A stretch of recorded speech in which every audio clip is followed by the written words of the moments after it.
Və əlbəttə ki, hər şey təsir eləyir. İndi inkişaf gedir. Düzdür, o da farmakoloji bizneslə yaxud bu süni intellektlə kimi deyil sürətli.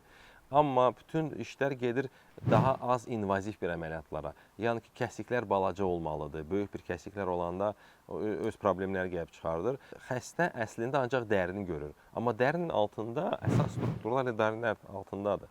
Və əməliyyat eləyəndə gərək onları nə qədər az zədələsən, o qədər də yaxşıdır. Nə üçün?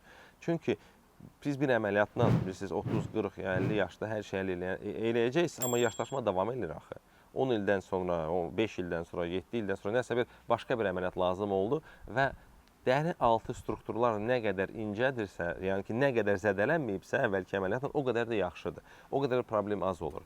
Çox vaxt olur ki, yenidən əməliyyat edirik, xəstə hardasa əməliyyat olunub və dərinin altına açırsan, baxırsan ki, hər şey bir-birinə bitişib, çapıq içindədir, bu da öz problemləri yaradır. Orqanlar, bilirsiniz, bir var statik orqan yerində dayanıb. Elə var, orqanlar hərəkət edir. Tam ki, burun yerində dayanıb, hərəkət eləmir. Amma göz qapağı o gündə neçə dəfə açılıb bağlanır. Siz yuxarı baxanda göz qapağı öz yerini dəyişir, aşağı baxanda göz qapının öz yerini dəyişir. Bunu saxlamaq üçün o anatomik strukturlara nə qədər az zədə gətirsəz, o qədər də yaxşıdır.